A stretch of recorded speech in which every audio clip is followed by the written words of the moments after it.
con la conducción de Abel Cornejo. Aquí comienza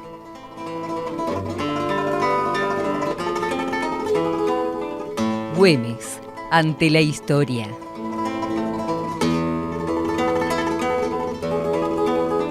Programa destinado a propagar la gesta del gran héroe nacional argentino.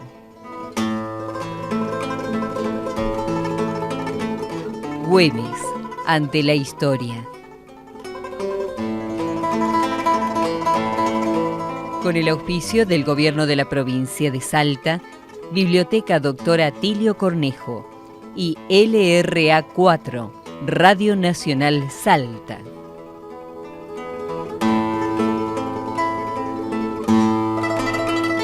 Güemes ante la historia.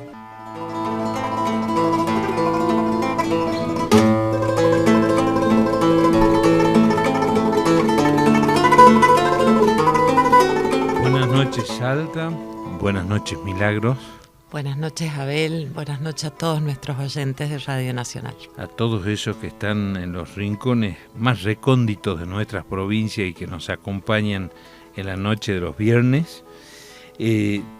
Nos vamos, como hacemos siempre, porque tenemos muy poco tiempo, a introducir en tema.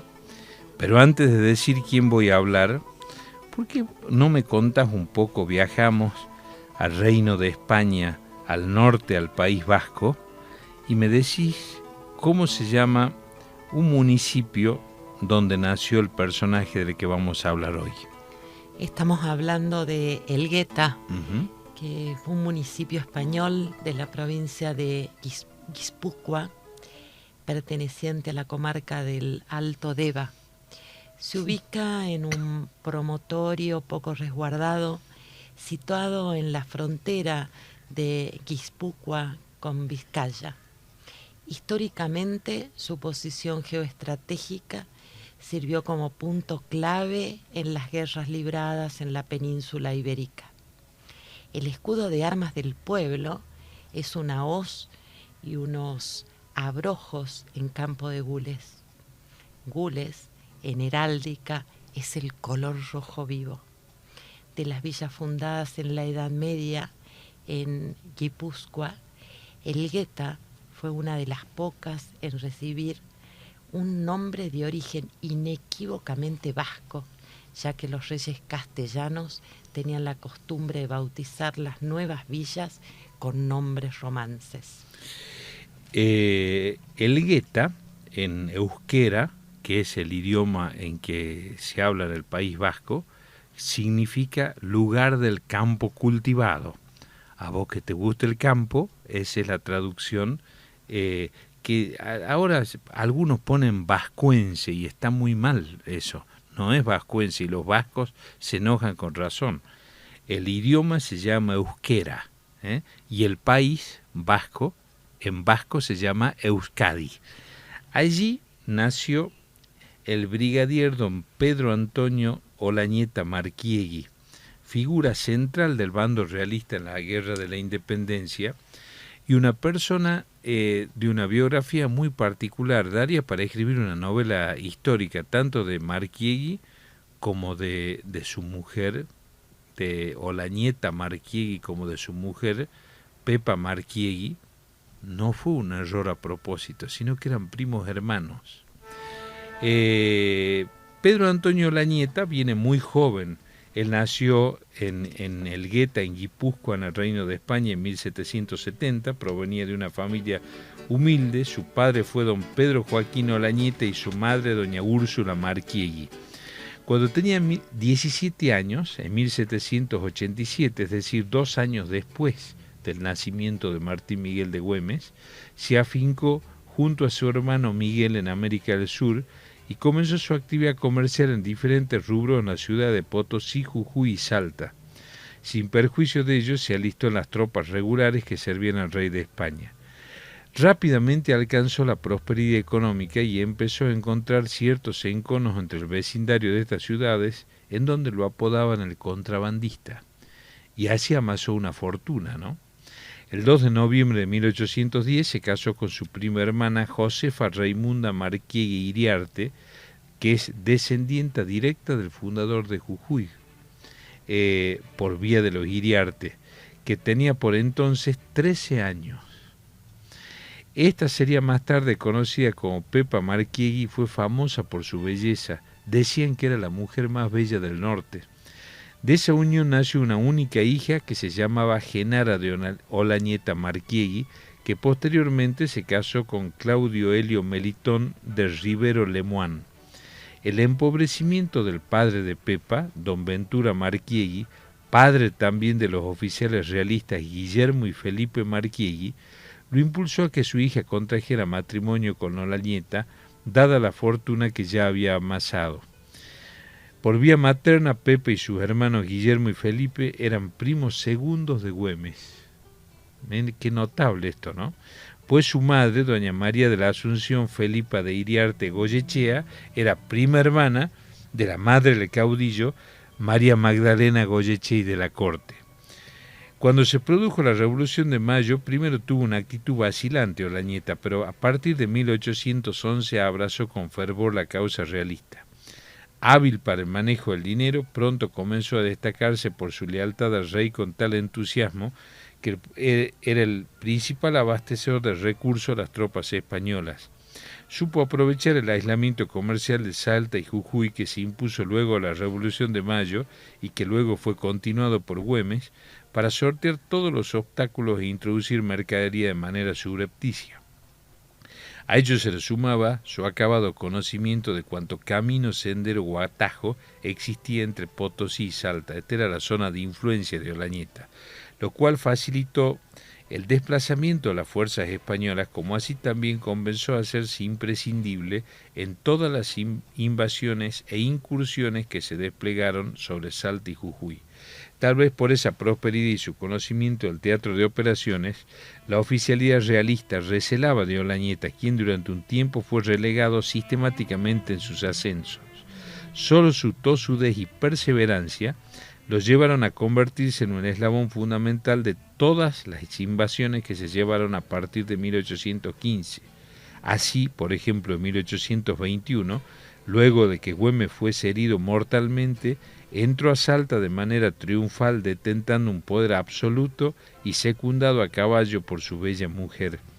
Le mandó al caudillo en su catre a la intemperie bajo el cevil de la quebrada de la Horqueta varios parlamentarios, ofreciéndole una capitulación honrosa, pero el héroe gaucho no solamente las rechazó de plano, sino que instruyó al coronel Vitt para expulsar a los españoles de Salta en forma perentoria. La enemistad de Güemes y Olañeta se fundaba entonces tanto en diferencias políticas irreconciliables como en enconos sociales y hasta de parentesco.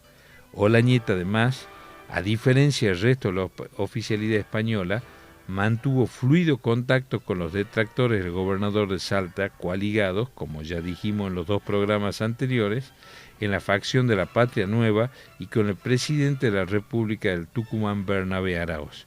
Quería a toda costa la capitulación del caudillo salteño porque nadie había podido conseguirlo y, dado su liderazgo, se había constituido en una valla inexpugnable para cualquier aspiración realista de avanzar hacia Buenos Aires. Y un dato más, tal vez Olañeta, por su conocimiento de la zona y de la gente, era el único oficial español que nunca subestimó la gesta güemesiana.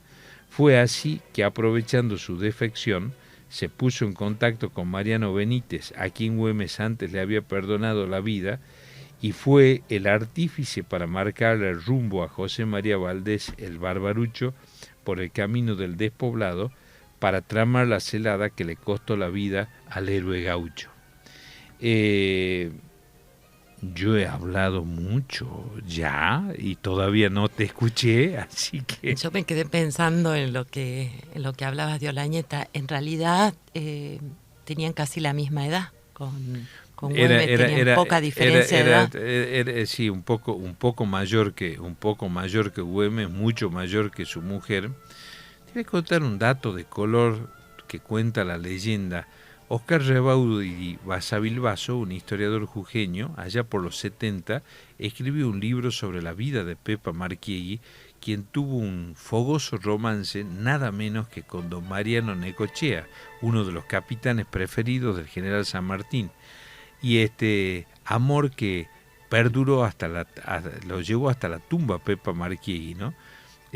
Olañeta era un personaje muy complicado, muy astuto, dicen que era sumamente avaro, y esto es lo que quería señalar.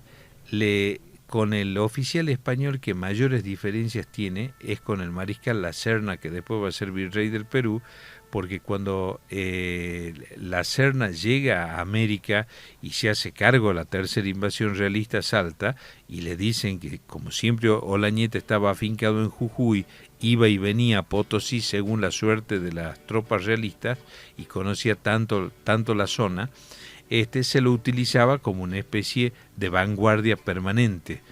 Pero La Serna lo despreciaba profundamente porque decía que él no defendía el reino de España sino su dinero.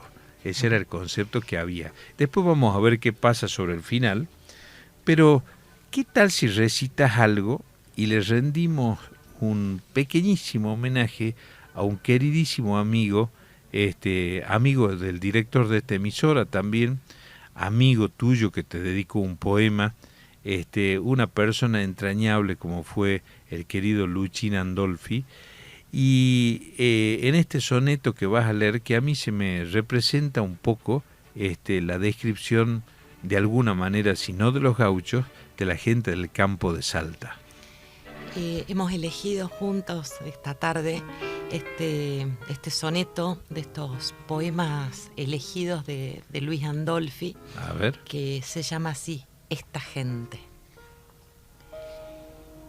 Esta gente del valle, Pancho Flores, Silvestre Mamaní, Julián Viveros, que va diciendo a pulso los senderos mientras se olvida de cantar dolores y se queda sola, sin amores, alucinada frente a los yesqueros, donde al acaso, por los vientos fieros, alumbra sus viejísimos temores.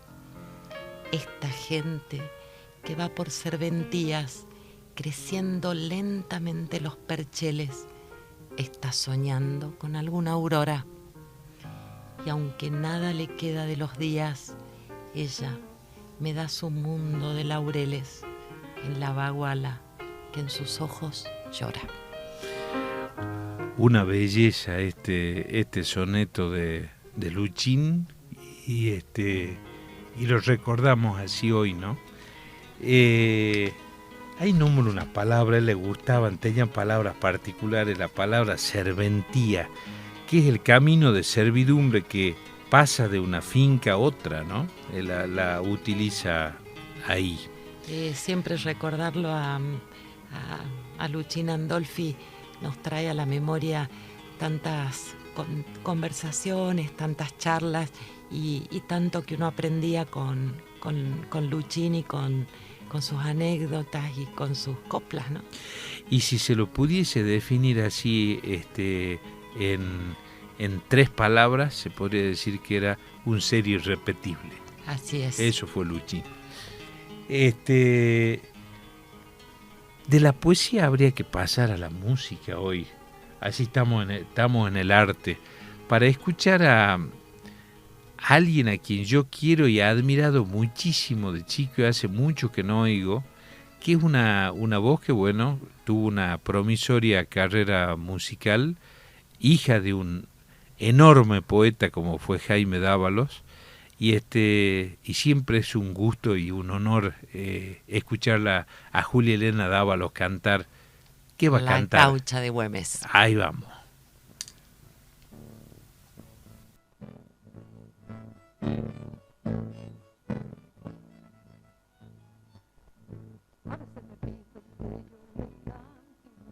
Abuelita, bien calchaquí, son canciones gauchas de allá de Salta, la tierra hermosa donde nací, la tierra hermosa donde nací.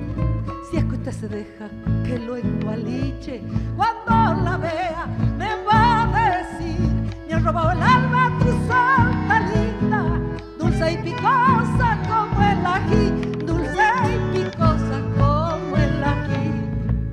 Sana con gusto, no pica, yo soy salteña, bien gaucha soy. Mi tierra gaucha sirvió a la patria, su poncho rojo jamás vendió, porque yo soy gaucha de Martín Güemes, de hidalga estirpe, patriota soy.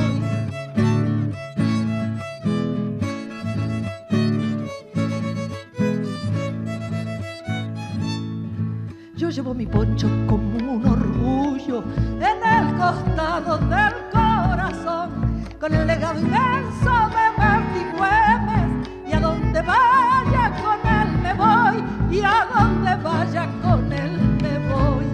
Nadie va a torcerme porque mi casa me dio el linaje que es el honor, y aunque sea pobre me siento honrada de llevar alta su tradición, de llevar alta su tradición. Sarna con gusto no pica, yo soy salteña, bien gaucha soy.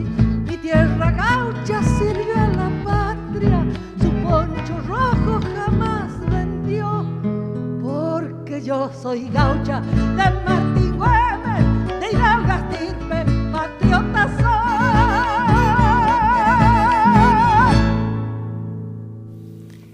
La escuchábamos a Julia Elena Dávalo en esta Samba la Gaucha de Güemes, que es de su autoría. Y aparte, qué voz tan particular que tienen en el sentimiento, en la forma de cantar, Julia Elena, ¿no? Le pone fuerza. Siempre me acuerdo de ese reportaje que le hiciste, que fue cuando tenías tu programa Por esas cosas, que ahora después de cantora se volvió pintora, o sea que ella siempre estuvo al lado, apegada al arte, ¿no? Así es. Vamos a seguir contando brevemente algunas cosas. Después de muerto Güemes, continuó, por supuesto, la expulsión de los españoles de Salta. Olañeta en la quinta invasión realista se hace nombrar provisoriamente gobernador de Salta. Era algo que él anhelaba profundamente, y con la Serna va a empezar a tener, ya encumbrado virrey del Perú, una serie de diferencias, porque Olañeta era un ultracatólico conservador, la Serna era un liberal, que eran de alguna manera transportadas a América las diferencias que existían en el Reino de España. La Serna comandaba un grupo de oficiales brillantes al que pertenecían Baldomero Espartero, Jerónimo Valdés, Miguel Tacón, José de Canterac y Andrés García Camba, que es quien va a contar la historia desde el bando español. Y en realidad hay un episodio que es el que va a culminar con los días de Olañeta, ocurrido un 1 de abril de 1825 en un paraje cercano a Potosí que se llama Tumusla, que es una suerte de guerra civil entre los españoles. Él defecciona del ejército de la Serna y decide enfrentar a las tropas del virrey. Olañeta había escrito un manifiesto a los pueblos del Perú que caló hondo en la oficialidad española y generó divisiones, y tiene un sobrino que después se va a destacar muchísimo en la historia altoperuana, que se llama Casimiro Olañeta, que oficiaba de secretario privado de su tío, y el que le inoculaba también el sentido de la rebeldía a Olañeta respecto de la Serna. La Serna dice que fue herido mortalmente en la batalla de Tumusla y va a morir al día siguiente. Lo cierto es que entre 1821, que muere Güemes, 1822, en que lo van a fusilar a Bernabé Araoz, y 1825, donde va a morir Olañeta, mueren tres de los más importantes protagonistas que tuvo la historia de esta región en los últimos 200 años, ¿no? No es un tema menor. ¿Por qué digo esto? Porque 3 meses después de la muerte de Olañeta, Fernando VII, ese rey tan particular que tuvo España, decide nombrarlo último virrey del Río de la Plata. Ya estaba, cuando se reciben las noticias, Olañeta tenía oficialmente esa designación, que era de alguna manera un estímulo para, dado los innumerables servicios que había prestado a la causa del rey, que tuviese ese título para ver si al menos él podía recuperar esa inquebrantable ciudad de Buenos Aires a partir de la Revolución de Mayo, y ya habían pasado 15 años de duro guerrear, tanto en la Guerra Gaucha como el ejército libertador que condujo heroicamente el general José de San Martín por las provincias unidas del Río de la Plata, Chile y Perú. Antes de partir tenemos justo tiempo de leer, ¿qué cosa? Efemérides. A ver. 27 de agosto del año 1852. El coronel Aniceto Latorre, al frente del ejército salteño, derrotó al general José María Saravia en Palata, o Río del Rosario, provincia de Salta. Aniceto Latorre después va a ser gobernador federal de Salta. Se va a enfrentar a fuerzas partes salteñas unitarias, partes jujeñas que pugnaban por la independencia de Jujuy. Va a tener un final trágico porque va a ser arrojado desde el balcón del Cabildo, ¿no? Fue un guerrero indómito, que la historiografía salteña y argentina están en deuda con él. Un aguerrido guerrero de la independencia, que espera un reconocimiento dentro de la historia. 30 de agosto de 1778. Nació en Salta Tomás de Allende. Fue abogado y doctor en leyes.